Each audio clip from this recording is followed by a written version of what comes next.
Hi, Michael. Hey, good to Thank see you for joining us at Glee TV. How are you? Very good. Really enjoying the show. Great. So talk us through what you've been up to so far. Yeah, so I've been curating the Future Plants stand, which is brand new, different, unusual plants, about 40 different plants there that haven't been seen in a public space before.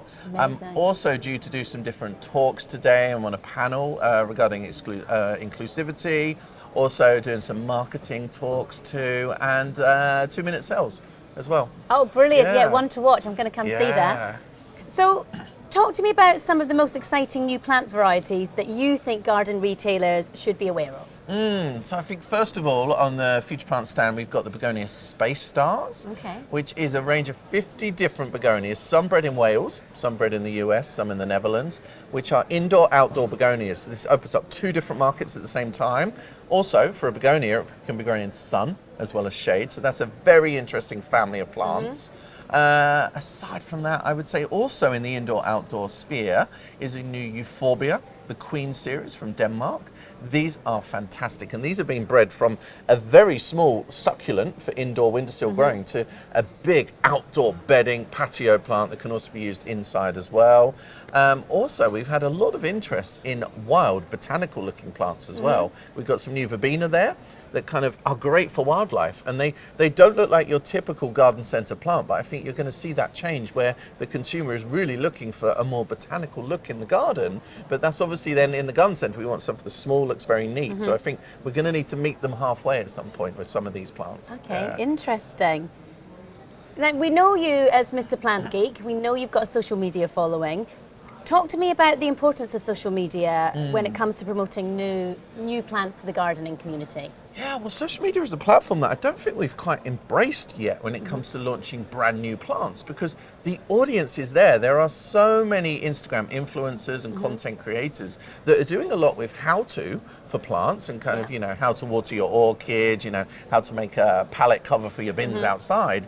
But there are very few talking about brand new plants. So I think there's real potential to launch a new plant through the channels. I've done various work with Selector in Germany on pink kisses, for example.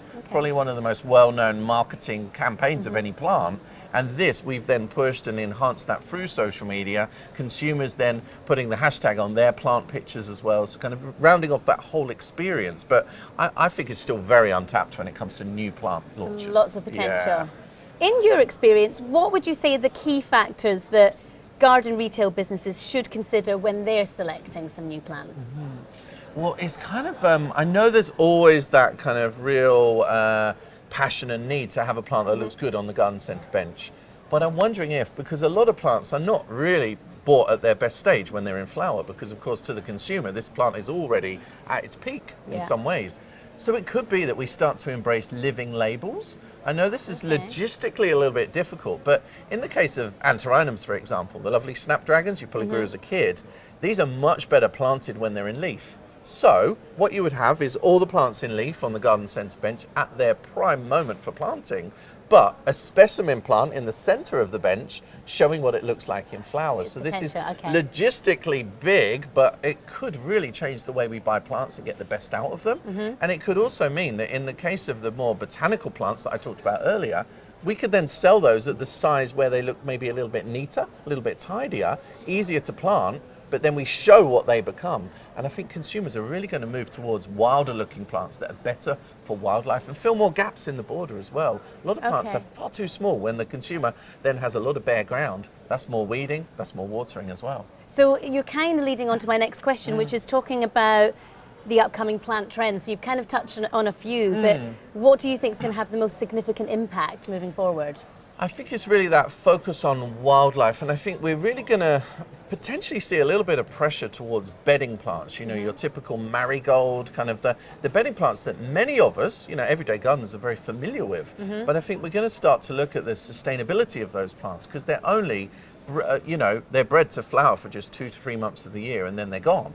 But it could be that we're going to move to perennial plants, such as coreopsis, maybe geums, that have a look of a bedding plant and fill the same gap, but come back next year. So this is the bedding plant you never have to pull up. So I wonder if the market's going to change to perennial bedding plants a little bit. Almost, you might call those forever bedding, perhaps. But I do think we're going to have a lot of pressure on bedding and more throwaway plants as well. People are going to want plants that flower for longer and potentially more than one season as well.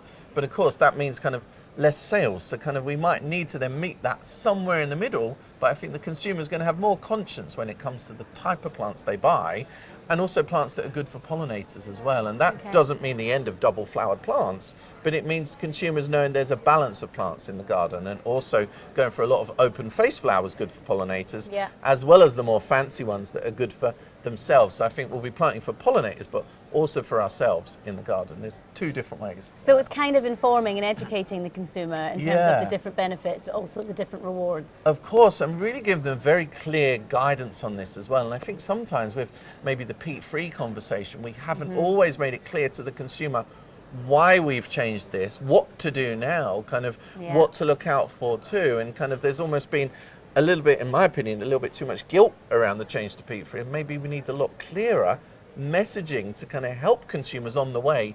Now they have switched to peat-free as well. And of course, the more consumers are disappointed by what they grow, the more they blame themselves, which is not good because they won't feel they got green fingers, because they'll also blame the plants or the suppliers. And sometimes it's the quality of the medium you're using. So just that helping hand consumers really need. And that is not just on the garden centre POS, but also through a team of influencers, because a lot of people are going online to learn about how to grow plants these days. And you know, TV programs are not really the most popular way that people learn about gardening now, and we need to admit that and embrace that.